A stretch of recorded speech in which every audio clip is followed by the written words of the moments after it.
Alright, welcome back, good people. On this final video, I'm titling it Mental Disorders. As you know, this week I've been doing research on health. I had a video I created on fear, one on stress, one on anxiety disorders, and just my introductory video that I like to create. When you're doing something over a period of time, you structure things that make everything run smoothly for yourself, right?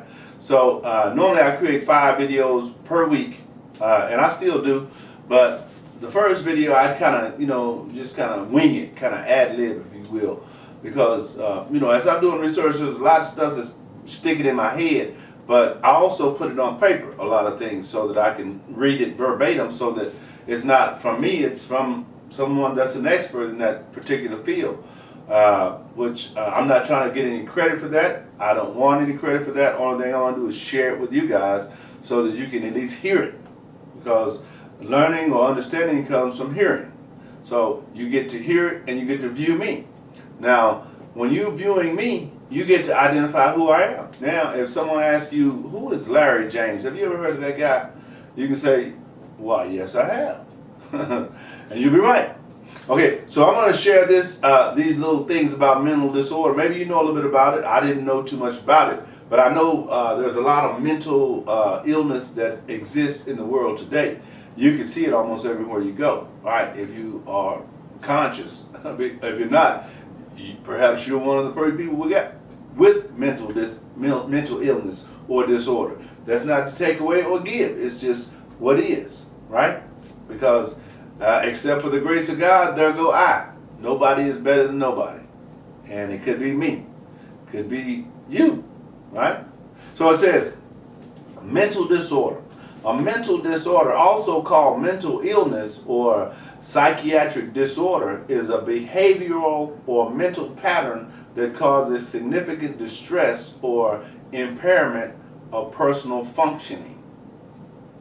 That means you're limited on what you can do on your own, or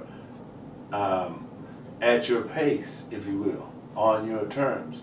What are the 5 signs of mental illness? Number 1, a change in personality. If someone is acting like a very different person, or acting or feeling like themselves, or not acting or feeling like themselves, this is a warning sign. Now, I indicated earlier that if you're around somebody who, kind of becomes isolated, or, doesn't want to get out in public, or don't want to be seen, that's saying something, so you want to monitor that. The second one is uncharacteristic anxiety, anger, or moodiness. Number 3, social withdrawal or isolation. See? Number 4, lack of self-care or risky behaviors. Know anybody like that? And number 5, a sense of hopelessness or feeling overwhelmed. Now, we all feel overwhelmed from time to time, and perhaps hopeless too. But on a regular basis, consistently, in their conversation, in their actions, in their thoughts, and their, all that means something. So those should be addressed. Now, the next segment says, what are the different types of mental illnesses? Now, we're talking about mental disorders, right? I'm not an expert in this. This is not my area of expertise. This is simply something that I'm sharing with you guys to give you the perspective, so you can say, okay, well, now I know, right? What are the 5 different types of mental illness? Number 1, anxiety and panic disorder. Number 2, bipolar disorder. Number 3, depression. Number 4, eating disorder. Number 5, schizophrenia. And number 6, substance abuse and addiction. Couldn't get that word out. And all those make sense. They make sense to me. So, that's something we have to look at, because mental illness is real, ladies and gentlemen. It's absolutely apparent in a lot of cases. Continuing on. What is considered mental illness? Mental illness refers to a wide range of mental health conditions, disorders that affect your mood, thinking and behavior. Examples of mental illness include depression, anxiety disorders, schizophrenia, eating disorders, and addictive behaviors. Those are examples of mental disorder or mental illness. Now, what are the 4 factors that can cause mental disorders? What? Something can cause a mental disorder? You're not born with a mental disorder? No. There are things that can cause a mental disorder, and these are what they are. Biological factors consist of anything physical that can cause adverse effects on a person's mental health. This includes genetic prenatal damage, infections, exposure to toxins, brain defects or injuries, chemical imbalances, and substance abuse. Those can cause mental disorder. You can be a sane, intelligent individual, responsible, and you can become mentally ill by abusing some of those. Now, it says this includes genetic, prenatal. Oh, I just read that. Okay, next we have, what are 5 categories of mental illnesses? Any idea?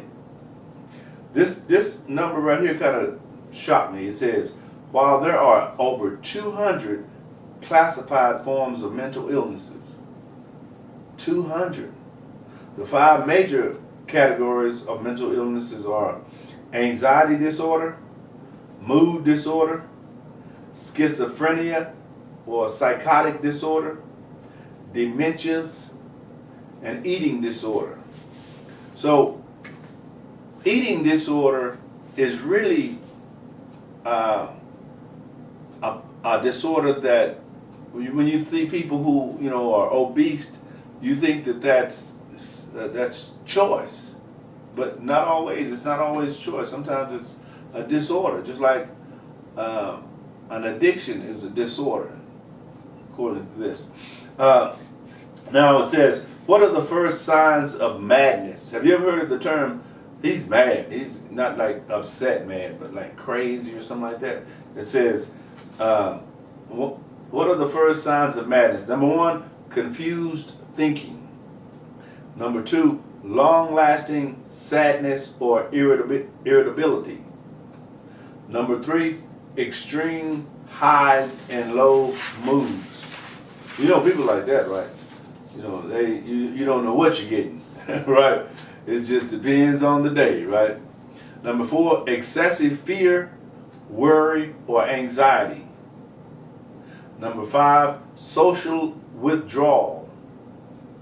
Number 6, dramatic change in eating or sleeping habits. Number 7, strong feelings of anger. Number 8, delusions or hallucinations, seeing or hearing things that are not really there. Now, do you think that someone who is not versed at caring for someone like that, or do not understand what a person is going through when they're in that state, can effectively handle that? I don't think so. I think we need to bring in someone who's more knowledgeable, right? That's what I believe. Now, what are the five signs of emotional suffering? Because we suffer psychologically and we suffer emotionally too, right? Number 1 is a personality change. Number 2 is agitated.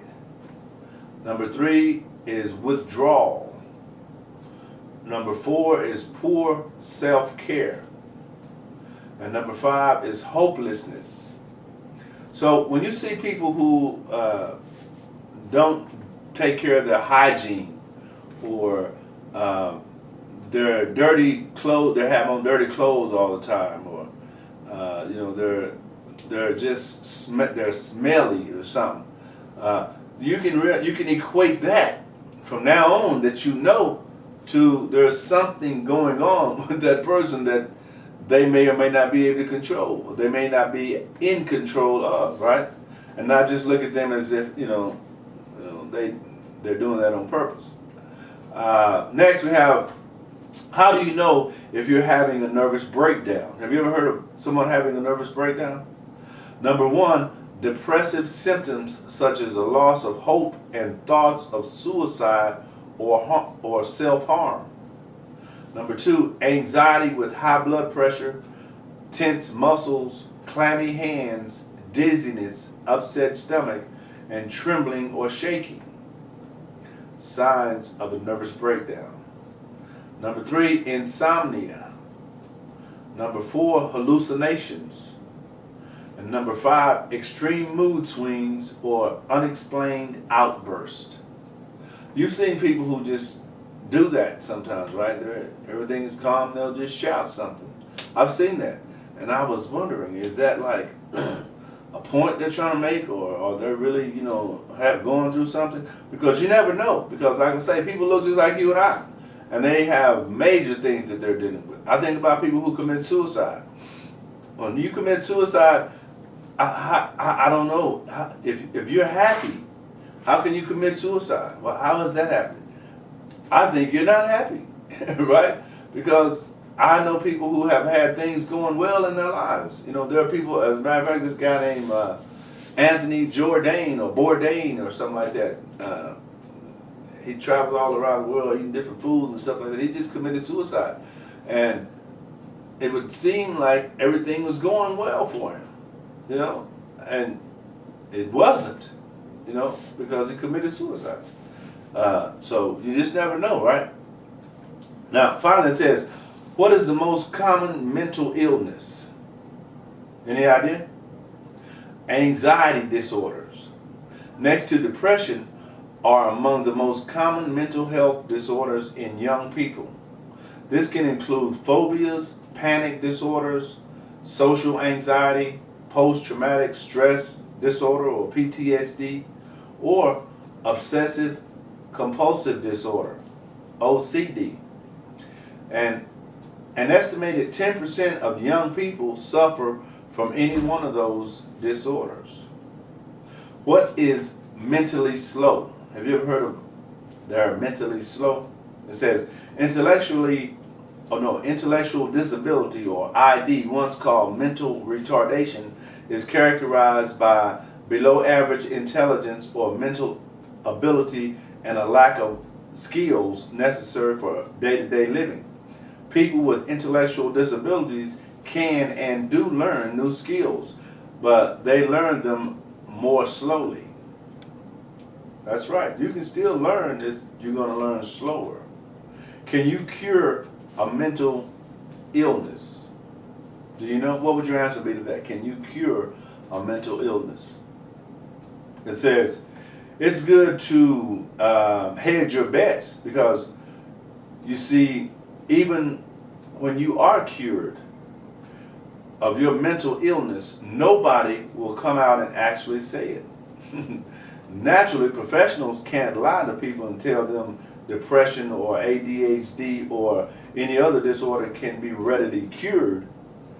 Right now, there's no cure for mental illness. And that was as of May 2009. So a lot of people who have mental illness, and if there's not a cure and they're not being treated, it's getting worse, chances are, right? So if they're not in a position where they can be administered to, either whether it be medication or whether it be some other type of treatment, then chances are very good that what they do possess as a mental disorder or illness will get worse, right? And sometimes will cause, thoughts of suicide and maybe even suicide. So if we can help those people, or if we are those people, it's better to understand from a perspective that a lot of times it's not them. It's not really their decision to act certain ways. It's just something that they can't control. All right. I hope you like this week's videos. That was on health.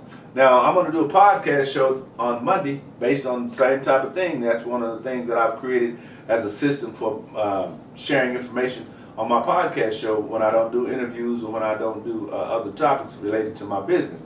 And it's going really well so far. We're already in June of this year. I'm not going to tell you the year because I might and probably will use these videos at a later date. But it's interesting how things have kind of materialized over the last 6 months. I'd say. Wouldn't you say that? What are you doing? What have you done over the last 6 months? Share. Leave comments. Let me know what you're doing. Are you creating videos? Are you creating audios or podcasts? Are you doing anything that you want to do that's in line with what you want to do? You should. Are you traveling? Are you, let's say, experiencing some things that you've always wanted to experience? You know, we only live once, right? That's right. So what you're not doing, many times you won't get a chance to do. And if you got your health and your strength and your sanity and some money, why not do what you like to do? Why not do what you want to do? I'll wait.